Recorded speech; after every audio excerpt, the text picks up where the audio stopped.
अस्सलाम वालेकुम दोस्तों, क्या आपने भी ये एक्सपीरियंस किया है कि फॉर एग्जांपल अगर आप कभी किसी को मैसेज करते हैं और उस मैसेज का रिप्लाई नहीं आता, 10 मिनट 15 मिनट 1 घंटा गुजर जाता है और फिर आप अपने माइंड में एक स्टोरी बिल्ड करना शुरू कर देते हैं कि शायद अब ये इंसान मुझसे टीज हो गया है, बॉदर हो गया है, अब वो मेरे साथ नहीं चलना चाहता, या शायद जो है ना वो मुझसे अब तंग आ गया है, या वो अभी मुझे उस तरह का टाइम नहीं देना चाहता। तो दोस्तों, ये इस तरह की जो क्वेश्चंस हमारे माइंड में आते हैं और हम ये जो स्टोरी बिल्ड करते हैं, दरअसल मॉडर्न साइकोलॉजी हमें ये बताती है कि हमें अटैचमेंट हो जाती है किसी इंसान के साथ। और यही कॉन्सेप्ट दिया था अटैचमेंट थ्योरी का जॉन बॉल्बे ने।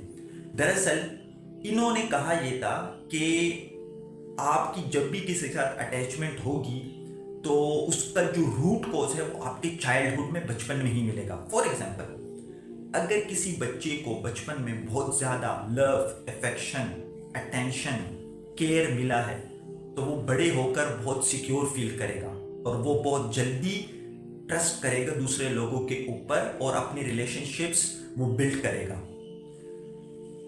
लेकिन अगर एक बच्चे को कभी कभार केयर मिली है, कभी कभार लव मिला है, कभी कभार अफेक्शन मिला है और उसको रिजेक्ट भी किया गया, इग्नोर भी किया गया है, तो फिर उसके अंदर एक एंशियस अटैचमेंट बिल्ड हो जाएगी। मतलब वो बड़े होकर फिर लोगों के ऊपर ट्रस्ट करेगा भी, लेकिन उसके माइंड में क्वेश्चंस भी आएंगे।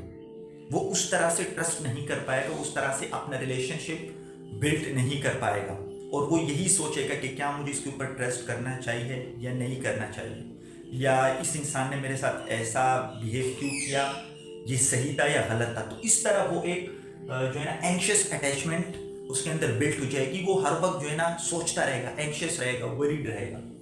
और अगर एक बच्चे को बिल्कुल भी केयर, लव, अफेक्शन, अटेंशन नहीं मिली है तो फिर उसके अंदर अवॉइडेंट अटैचमेंट बिल्ड हो जाएगी। मतलब फिर वो बिल्कुल ही इग्नोर करेगा, अवॉइड करेगा रिलेशनशिप्स को। वो बड़े होकर किसी के साथ कोई रिलेशनशिप बिल्ड नहीं करेगा, चाहे फिर उसके कलीग्स हों, चाहे फिर वो उसका स्पाउस हो, या चाहे फिर वो उसके फ्रेंड्स हों, तो वो अवॉइड करेगा क्योंकि उसका जो चाइल्डहुड था वो बहुत बुरी तरीके से गुजरा है।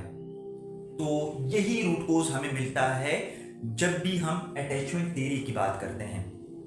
अब दोस्तों, अब हम आते हैं इस्लामिक साइकोलॉजी की तरफ। देखें, इस्लामिक साइकोलॉजी में जो इस्लामिक मैरिज का कॉन्सेप्ट है, ठीक है, वो सिर्फ अटैचमेंट थ्योरी के ऊपर बेस नहीं करता। हाँ, मॉडर्न साइकोलॉजी आपकी हेल्प करती है कि आपने अपने आप को कैसे समझना है, ठीक है, फिर जो है ना आप कैसे रिलेशनशिप बिल्ड करेंगे। लेकिन इस्लाम एक जो है ना ब्रॉडर पर्सपेक्टिव देता है कि आपको अगर अपनी समझ आ गई तो फिर आपने रिलेशनशिप्स को बिल्ड कैसे करना है, आपने उसको निभाना कैसे है, आप कैसे जो है ना अपने आप को और मज़ीद बेहतर कर सकते हैं, इंप्रूव कर सकते हैं। तो इसमें सबसे पहली चीज़ होती है रिस्पॉन्सिबिलिटी। देखें, इस्लाम में जो मैरिज है वो रिस्पॉन्सिबिलिटी का नाम है। इसमें सारे एस्पेक्ट्स आ जाएंगे, चाहे फिर वो फाइनेंशियल हो, सोशल हो, साइकोलॉजिकल हो, ठीक है, इसके अलावा अगर जो है ना फिजिकल हो, तो सारे इसमें एस्पेक्ट्स आ जाएंगे कि आपने रिस्पॉन्सिबिलिटी लेनी होती है अपने स्पाउस की, ठीक है। उसके बाद क्या है, उसके बाद एक कम्युनिकेशन है। आपको एक अच्छा कम्युनिकेटर होना चाहिए। कम्युनिकेशन का मतलब ये नहीं है कि सिर्फ आप जो है ना बात करते रहें, बल्कि एक बेस्ट कम्युनिकेटर जो होता है वो बेस्ट लिसनर होता है। अगर आपके अंदर लिसनिंग एबिलिटी नहीं है तो फिर आप कैसे सामने वाले बंदे का जो एक पर्सपेक्टिव है वो कैसे जान पाएंगे। तो उसके लिए आपको एक्टिव लिसनिंग चाहिए होती है। तो आपने सुनना भी है, आपने अपनी बात करनी भी है, और आपने अपने स्पाउस की या कोई भी, फॉर एग्जांपल अगर आपका रिलेशन है तो उसके पर्सपेक्टिव को समझना भी है, ठीक है। उसके बाद है ब्लेसिंग। देखें, इस्लामिक मैरिज में आप जो है ना ब्लेसिंग होते हो, आप एक रहमत होते हो अपने स्पाउस के लिए। आप उसको मेंटल टॉर्चर या फिजिकल टॉर्चर या साइकोलॉजिकल टॉर्चर आप नहीं दे सकते हो, या फाइनेंशियल टॉर्चर, जैसे आप उसको फाइनेंशियली सपोर्ट नहीं कर रहे हो। आप एक ब्लेसिंग होते हो, आप एक रहमत होते हो, ठीक है, अपने स्पाउस के लिए। اس کے بعد ہے رسپیکٹ. یہ تو ہم سبھی جانتے ہیں کہ اگر کسی بھی ریلیشن میں رسپیکٹ نہیں ہے تو وہ ریلیشن آگے نہیں چل سکتا, وہ گرو نہیں کر سکتا. تو آپ نے رسپیکٹ دینی ہے اپنے اسپاؤس کو, بھلے حالات کتنے بھی مشکل کیوں نہ ہو. ٹھیک ہے, آپ کو بہت زیادہ غصہ آ رہا ہو, پھر بھی آپ نے ہیوملیٹ نہیں کرنا اپنے اسپاؤس کو, بلکہ اس کو اسی طرح سے ٹریٹ کرنا ہے جیسے آپ اسے ٹریٹ کرتے ہیں. یہ ٹریٹ کرنا چاہیے رسپیکٹ کے ساتھ, پریسٹیج کے ساتھ. اس کے بعد ہے ٹرسٹ. اگر آپ کو اپنے اسپاؤس پر ٹرسٹ ہی نہیں ہے تو پھر یہ ریلیشن کیسے چلے گا, پھر یہ میرج کیسے چلے گی.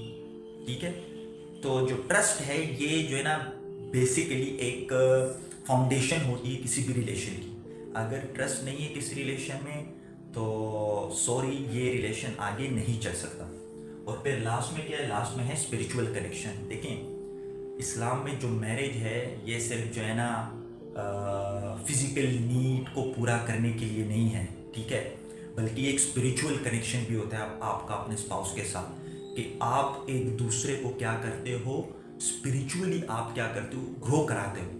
ٹھیک ہے, آپ اسپریچولی بھی جو ہے نا گرو کرتے جاتے ہو اور آگے بڑھتے جاتے ہو. ٹھیک ہے, اور آپ کی گروتھ جو ہے نا انہینس ہوتی جاتی ہے. ایک اور چیز ہے, دیکھیں, ماڈرن سائیکالوجی کی جو اٹیچمنٹ تھیوری ہے, یہ جو ہے نا اگر ہم یہ کہیں کہ فار ایگزامپل اس کا جو سینٹرل پلر ہے وہ کیا ہے, وہ ایک انسان ہی ہوتا ہے. فار ایگزامپل آپ کا جو اسپاؤس ہے جو بھی ہے, ٹھیک ہے, تو سینٹرل پلر کون ہوتا ہے, ایک انسان ہوتا ہے. کہ مطلب آپ جو ہے نا اس کو کیا بناتے ہو, تو الٹیمیٹ ریئلٹی, الٹیمیٹ اپنا یونیورس بنا لیتے ہو. ٹھیک ہے, اور جب بھی ظاہر سی بات ہے کہ انسان ویک ہے, ٹھیک ہے, ونریبل ہے, تو ظاہر سی بات ہے وہ ہر چیز تو پوری نہیں کر سکتا. تو پھر اس کی وجہ سے آپ کو کیا ہوتا ہے, آپ کو تکلیف ہوتی ہے, آپ کا دل ٹوٹتا ہے, اور پھر آپ اسٹریس یا ڈپریشن میں چلے جاتے ہو. لیکن جو اسلامک سائیکالوجی کا جو کنسیپٹ ہے, اسلام یہ کہتا ہے کہ ہاں بالکل آپ اپنے اسپاؤس کو اچھے سے ٹریٹ کرو گے, بالکل وہ آپ کا اسپاؤس ہے, وہ آپ کا جو ہے نا ہم سفر ہے. ٹھیک ہے, آپ رسپانسبلٹیز بھی لو گے, آپ اس کو لو افیکشن بھی دو گے, رسپیکٹ بھی دو گے, لیکن سینٹرل پلر جو ہے نا وہ اللہ عز و جل کی ذات ہے. ٹھیک ہے, سینٹر میں اللہ تعالیٰ کی ذات ہونی چاہیے, کیونکہ اللہ تعالیٰ ہمیشہ رہنے والے ہیں, وہ ہمیشہ سے تھے اور ہمیشہ رہیں گے. انسان ہمیشہ نہیں رہ سکتا. ٹھیک ہے, وہ کہیں نہ کہیں زندگی میں بھی جو ہے نا چلا جائے گا, یا زندگی کے بعد ہر کسی نے مرنا تو ہے, تو وہ مر کر چلا جائے گا. تو اسی لیے جو سینٹر میں جو ایک ایسنس ہستی ہونی چاہیے وہ اللہ تعالیٰ کی ہونی چاہیے, کیونکہ وہ ہمیشہ رہنے والی ہے. تو دوستو یہ تھا آج کا ہمارا ٹاپک. میں امید کرتا ہوں کہ آپ کو اس سے بہت زیادہ نالج ملی ہوگی, اور آپ ہمیں کمنٹس میں بھی کمنٹس کر سکتے ہیں کہ آپ کون سے ٹاپکس کے اوپر ویڈیوز دیکھنا چاہتے ہیں. تو انشاءاللہ بہت جلد ایک اور نئے ٹاپک کے ساتھ ہم ملیں گے. تب تک کے لیے اپنا خیال رکھیے گا. اللہ حافظ.